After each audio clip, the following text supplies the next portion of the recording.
Oi, gente. Saudações prevencionistas. Aqui fala o professor Felipe Marzano. Estamos de volta aqui para mais uma videoaula do nosso módulo Legislação e Normas Técnicas.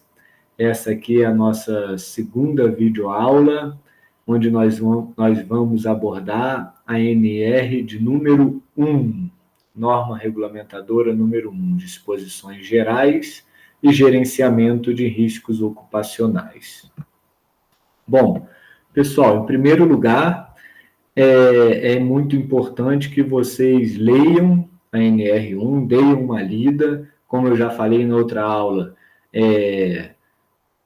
tentem abrir a norma diretamente da internet, né, do site aí, gov.br, tá?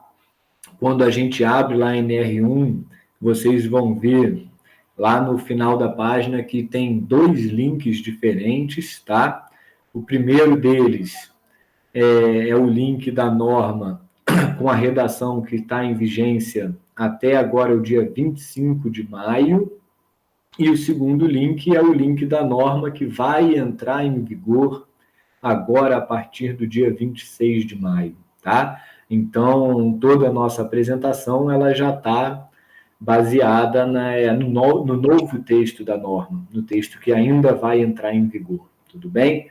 Então, eu coloquei aqui uma seta vermelha, tá? Para que vocês, quando forem estudar, possam estudar já por essa nova redação. E aí eu já adianto para vocês, tá, gente, que a principal alteração dessa nova redação da norma é a inclusão dos riscos psicossociais como um elemento de observação obrigatória no programa de gerenciamento de riscos, tá?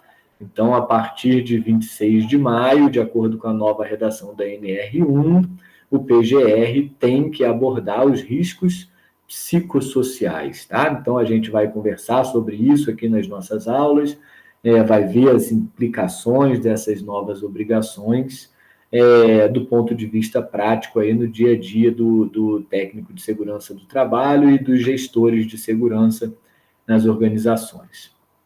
Então, gente, começando aqui o estudo da NR1, né, abrindo ela aí diretamente da internet, a gente vai ver que, do ponto de vista de estrutura, a NR1 ela é estruturada em três elementos, digamos assim. Ela é composta de um texto geral e de dois anexos, tá? O anexo 1, ele é um anexo que contém termos e definições que serão utilizados não apenas na NR1, mas em todas as outras normas regulamentadoras, tá? Então, é uma espécie de um glossário de segurança do trabalho. Pessoal, a gente não vai aqui abordar o anexo 1. A gente não vai aqui ficar lendo a definição dos termos de segurança do trabalho, mas é muito importante que vocês leiam em casa, abram e leiam, para dar uma nivelada, para dar uma alinhada. Né? Vocês estão se formando técnicos em segurança, então é muito importante que vocês, a partir de agora, passem a dominar uma linguagem técnica, né?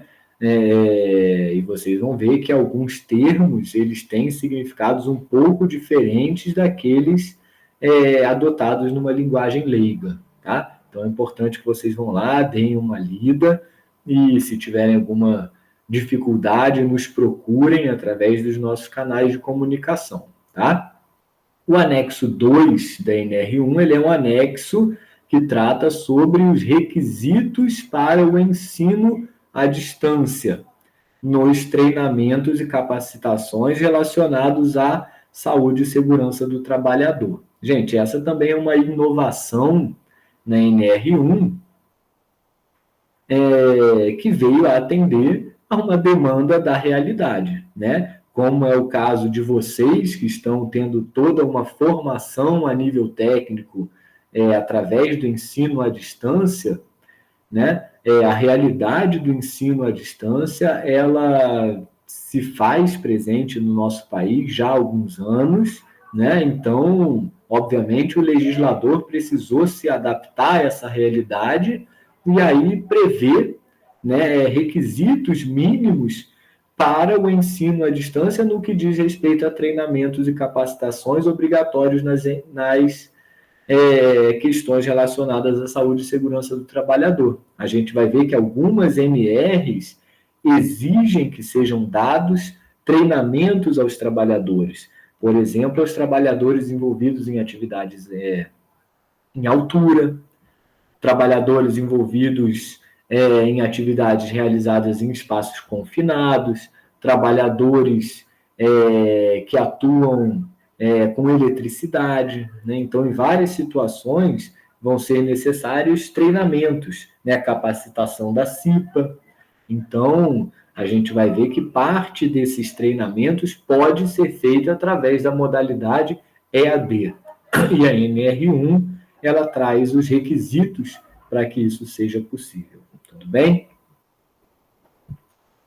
Então, gente, essa é a atual estrutura da NR1, e aqui a gente faz um parênteses que também é importante para situar vocês do ponto de vista histórico nessa evolução, né, nessa dinâmica de atualização das NRs. O que acontece? Alguns anos atrás, a NR1 ela trazia apenas algumas disposições gerais. Então, ela era uma norma, digamos assim, de menor importância, né? Ela não trazia nenhuma informação tão relevante em relação à saúde e segurança do trabalhador. Era mais uma introdução às NRs. E hoje, com a reformulação que ela teve, com a sua nova redação, ela passa a ser considerada uma das NRs mais importantes entre todas as outras. Por quê? Ela traz o gerenciamento de riscos ocupacionais. É o novo programa que passa a ser obrigatório. De certa forma, ele vem a substituir, complementar o antigo PPRA, né? De uma forma muito mais completa, muito mais robusta, tá? Então, a NR1 ela passa a trazer a obrigação das organizações de fazerem o gerenciamento dos riscos ocupacionais através do seu PGR, do Programa de Gerenciamento de Riscos. Então, com isso, ela passa a ser considerada uma das normas regulamentadoras de maior importância, tá? A gente vai dedicar aqui um bom tempo ao estudo dela, para que os conceitos fiquem bastante claros, e a gente vai ver que, tendo uma boa clareza nos conceitos da NR1, a gente vai ter uma facilidade muito maior em compreender, em saber aplicar todas as outras normas regulamentadoras que vêm na sequência. Tudo bem? Então, vamos começar aqui pelo objetivo da NR1, que é estabelecer disposições gerais sobre saúde e segurança do trabalho, estabelecer o campo de aplicação das normas regulamentadoras em geral, estabelecer termos e definições em saúde e segurança do trabalhador, e isso é feito no anexo 1, como a gente já mencionou, e também estabelecer o gerenciamento de riscos ocupacionais. Como eu falei, essa aí é a grande novidade da nova redação da NR1, né? Trazendo aí diretrizes, requisitos e medidas de prevenção para uma boa prática de gerenciamento de riscos ocupacionais em qualquer organização. Ok? Bom, campo de aplicação da NR1 e de todas as normas regulamentadoras. Empregados e empregadores, tanto urbanos quanto rurais. Quais são os empregadores e os empregados urbanos e rurais que devem observar as normas regulamentadoras do trabalho? Gente, todas as organizações, incluindo todos os órgãos públicos da administração direta ou indireta, assim como os órgãos dos poderes legislativo e judiciário e também o Ministério Público, desde que possuam empregados regidos pela CLT.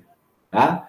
Então, gente, não importa se a gente está falando de órgãos do poder executivo, né, administração pública direta ou indireta, ou do poder legislativo, ou judiciário, ou se a gente está falando aí de organizações privadas, particulares, né, sempre que houver empregado regido pela CLT, se aplicam as normas regulamentadoras do trabalho, ok?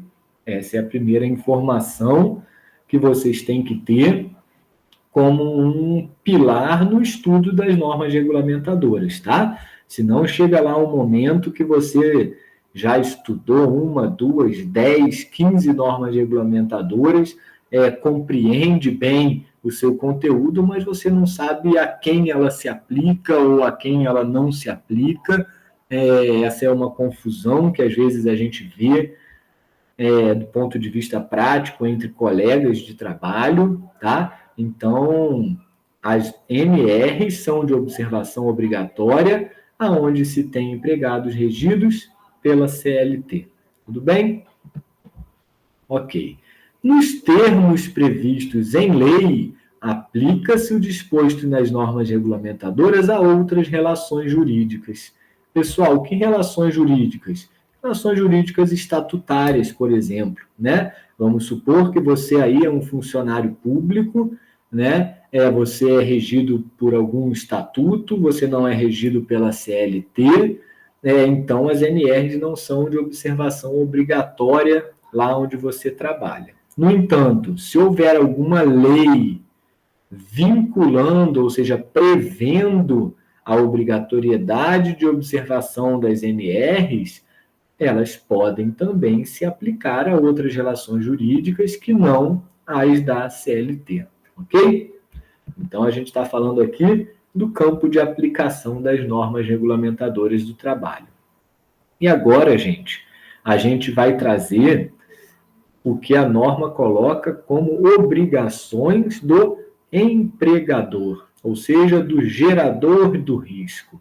Pessoal, lembrem que a gente já falou sobre obrigações do empregador quando a gente estava trazendo a abordagem da CLT, né?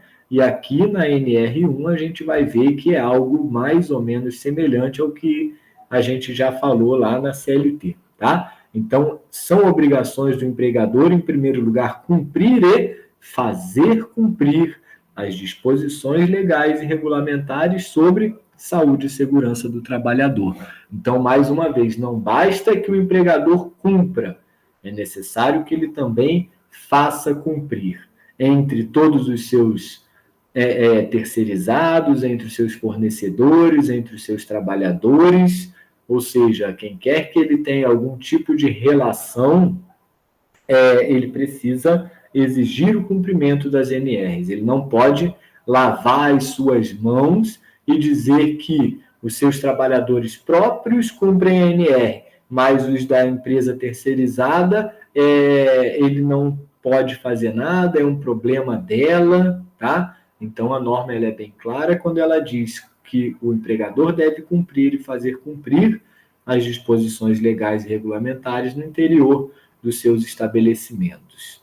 Além disso, o empregador deve elaborar ordens de serviço sobre saúde e segurança do trabalhador, dando ciência aos seus trabalhadores sobre essas ordens de serviço, tá?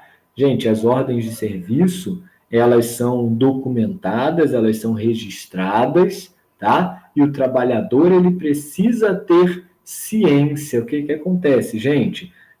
A norma, ela está aqui dizendo que as ordens de serviço não são feitas para serem documentos de gaveta, ou seja, documentos que o empregador elabora, guarda na gaveta e que os trabalhadores não chegam nem sequer a conhecer o seu conteúdo, tá? Ela precisa elaborar essas ordens prevendo as atividades que serão realizadas, os riscos envolvidos nessas atividades e as medidas preventivas adotadas em relação a esses riscos. Os trabalhadores precisam ter ciência dessas ordens de serviço e a gente vai ver que será a obrigação do trabalhador justamente cumprir essas ordens de serviço. Gente, como que a gente vai dar ciência aos trabalhadores e poder comprovar a uma fiscalização ou o que quer que seja que isso foi feito? Pessoal, o que eu vou falar agora vale para o resto da vida profissional de vocês. Tudo que for feito por vocês em relação à saúde e segurança do trabalhador, não basta que seja feito. É importante que sejam geradas evidências. Então, a vida do técnico de segurança do trabalho envolve atividades práticas de promoção e proteção da saúde do trabalhador, envolve também, em grande parte, atividades burocráticas de escritório, atividades de documentação, e é muito importante que tudo que vocês façam, vocês gerem evidências e guardem essas evidências, de preferência de maneira digital, onde você vai poder ter acesso, sem que elas se percam, por um período muito prolongado, tá? Então, você vai dar ciência, por exemplo, através da assinatura do trabalhador, e essa evidência precisa ser guardada. Isso pode ser feito também através de um e-mail institucional, onde você pede lá uma resposta de leitura, né? Uma confirmação de leitura, tá? Então, elaborar ordens de serviço e dar ciência aos trabalhadores, por escrito. Tudo bem? O que mais, gente? Informar aos trabalhadores sobre os riscos ocupacionais existentes nos locais de trabalho, as medidas de prevenção adotadas para eliminar ou, quando não for possível, para reduzir tais riscos ocupacionais. Sempre, pessoal, informar os resultados dos exames médicos e complementares de diagnóstico aos quais os trabalhadores foram submetidos. Pessoal, é um direito do trabalhador, se ele fez um exame médico, saber o resultado, tá? Informar os resultados das avaliações ambientais realizadas nos locais de trabalho. Pessoal, se você é um trabalhador, você trabalha num ambiente onde você está exposto, por exemplo, ao ruído, tá? O seu empregador vai lá e faz uma avaliação do ruído naquele ambiente de trabalho. É um direito seu, enquanto trabalhador, saber qual o nível de ruído que você está exposto no ambiente de trabalho, tá? A partir do momento que é feita uma avaliação no ambiente de trabalho, qualquer agente ambiental, seja ele um ruído, uma vibração, um agente químico, como uma poeira, ou determinado gás ou vapor, né? É um direito do trabalhador saber o resultado dessas avaliações para que ele possa ter uma exata noção do risco a que ele está submetido durante o exercício das suas atividades laborais, ok? O que mais, gente? A gente vai ver aqui que o empregador ele tem uma série de obrigações, né? Vamos lá. Permitir que representantes dos trabalhadores acompanhem a fiscalização dos preceitos legais e regulamentares. Gente, quem seriam esses representantes dos trabalhadores?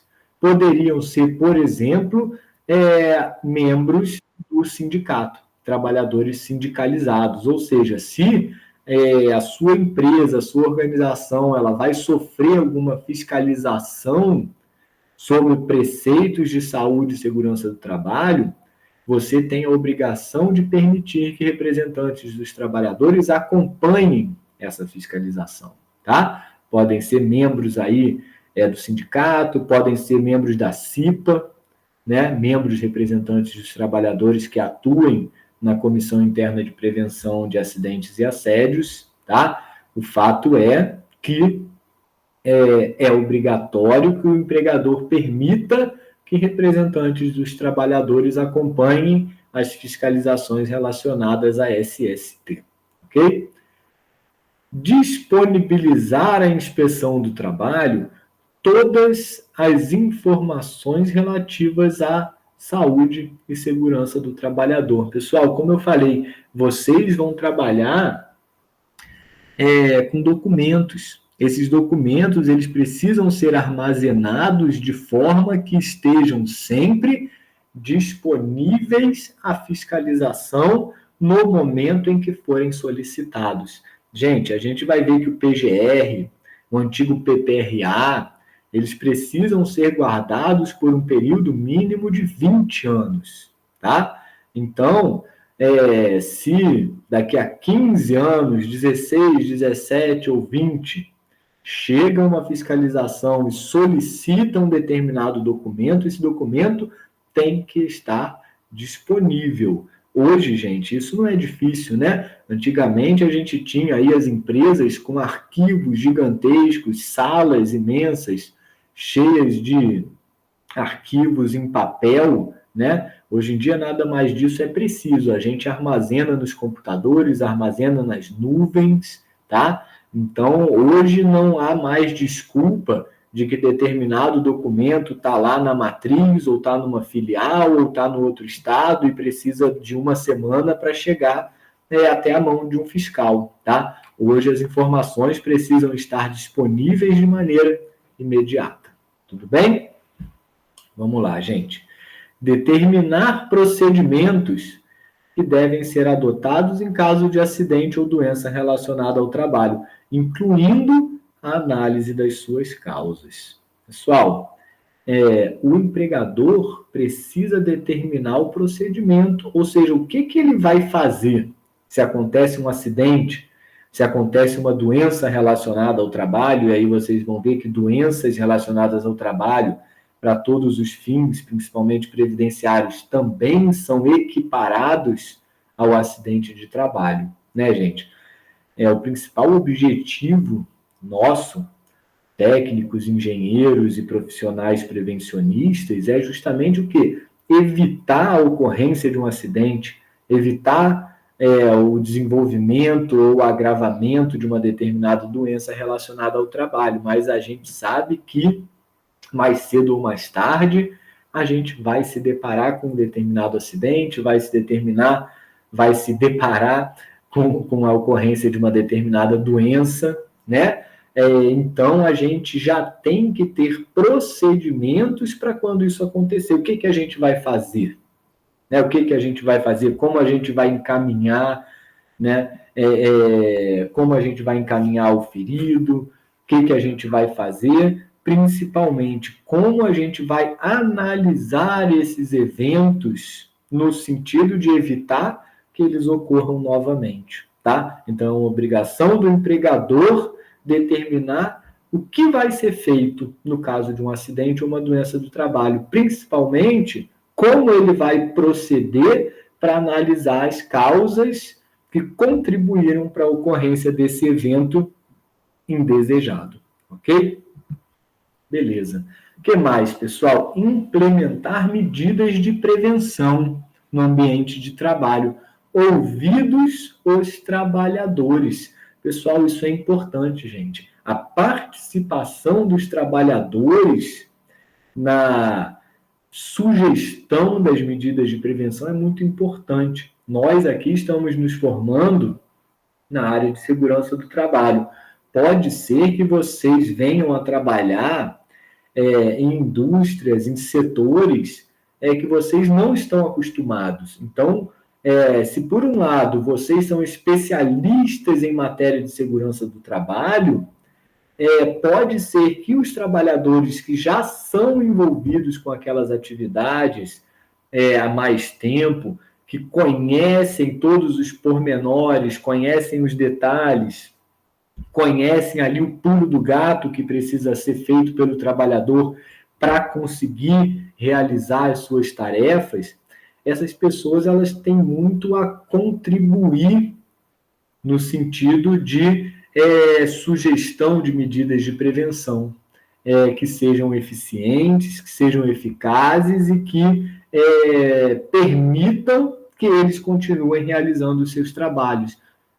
Isso vai fazer com que reduza a chance das suas medidas preventivas serem burladas ou acabarem não sendo adotadas.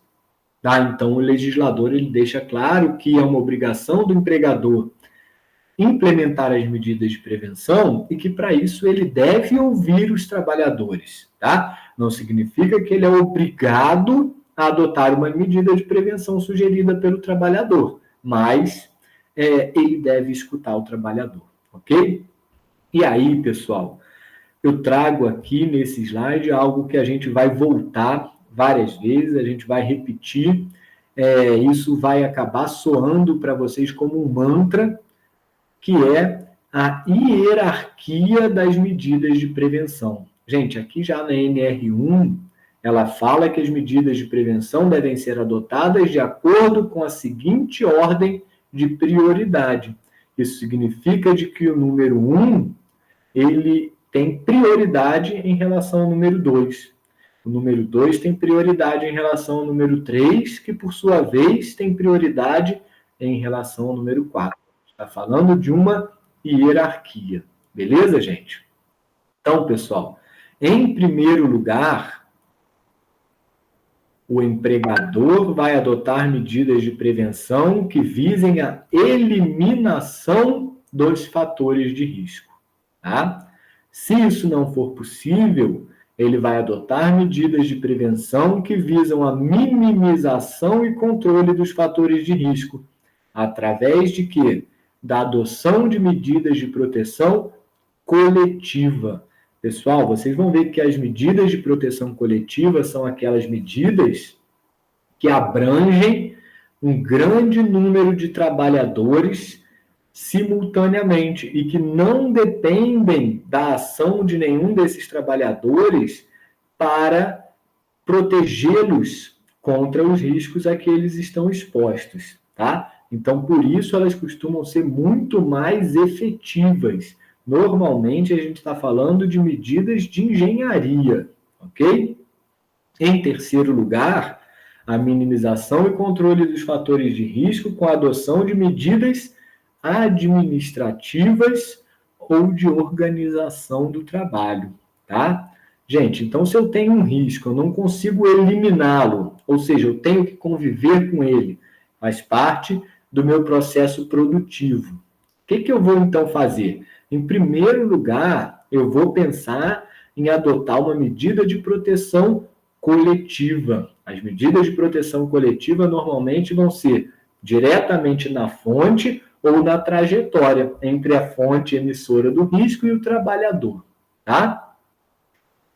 Se essas medidas de proteção coletiva forem insuficientes, ou seja, se o risco continuar existindo, se continuar havendo algum nível de risco residual após a adoção das medidas de proteção coletiva, ou se houver algum tipo de inviabilidade técnica para a adoção de medidas de proteção coletiva, ou se for o caso delas ainda estarem sendo implementadas, a gente vai pensar num outro tipo de medida, que são as medidas de prevenção de caráter administrativo ou de organização do trabalho.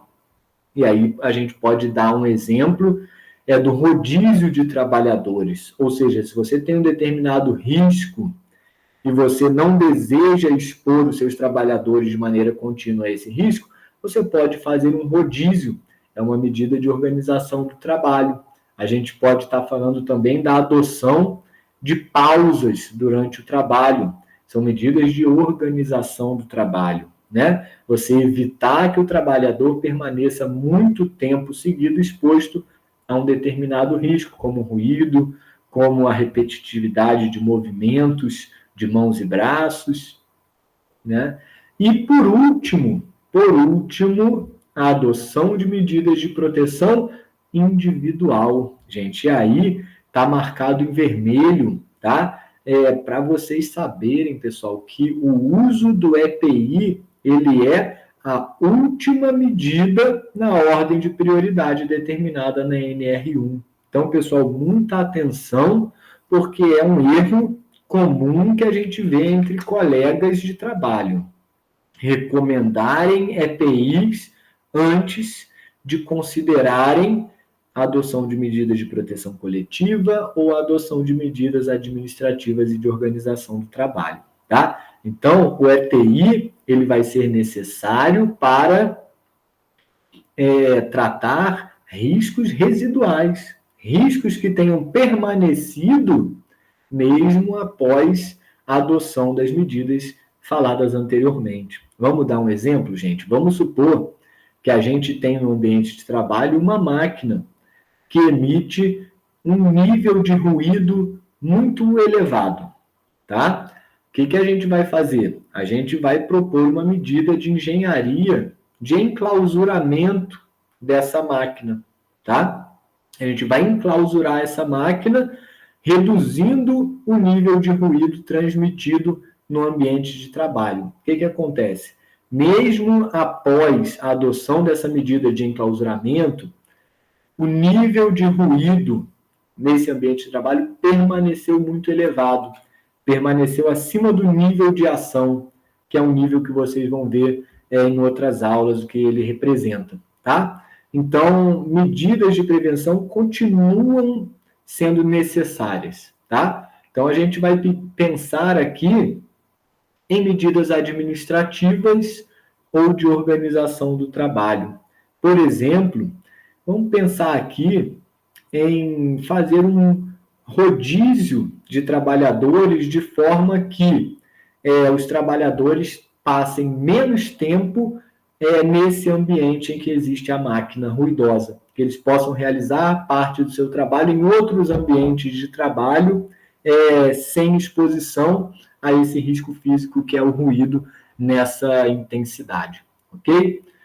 Além disso, a gente poderia pensar em outras medidas administrativas e de organização do trabalho, como, por exemplo, segregar no tempo algumas atividades, ou seja, colocar a máquina para funcionar em momentos que você tenha um menor número de trabalhadores presentes naquele ambiente de trabalho, né? Nem sempre isso vai ser possível, mas algumas vezes isso vai, tá? Gente, vamos supor que a gente adotou o nosso mecanismo de proteção coletiva, a gente enclausurou a máquina, a gente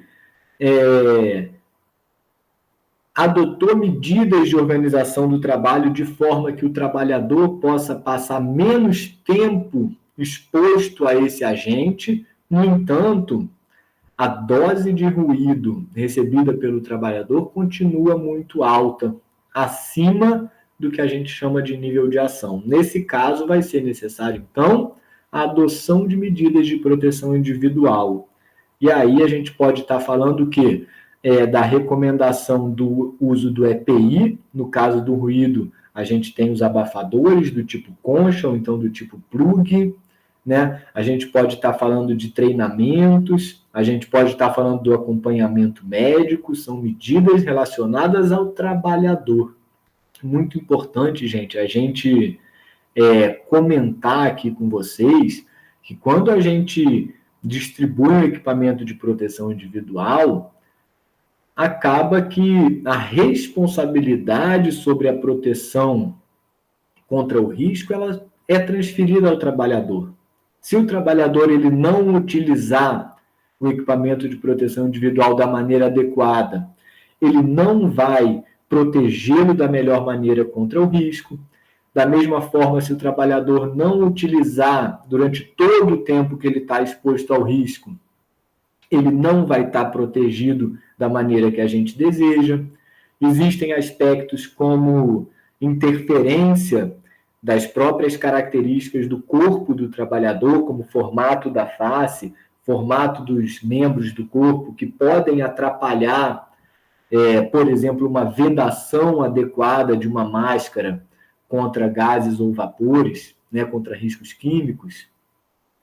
A barba, o cabelo, até mesmo o uso de outros equipamentos de proteção individual podem acabar atrapalhando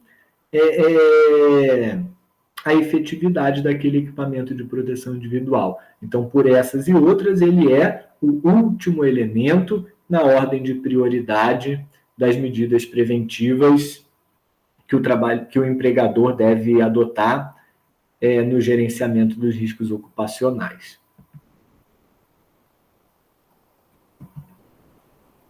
Então, gente, só para também delinear, né, a eliminação dos fatores de risco, as medidas de proteção coletiva, administrativas ou de organização do trabalho são medidas preventivas, são medidas de prevenção, né? E a adoção de medidas de proteção individual já são consideradas medidas de proteção, ou seja, o risco está presente e a gente vai proteger o trabalhador contra esse risco.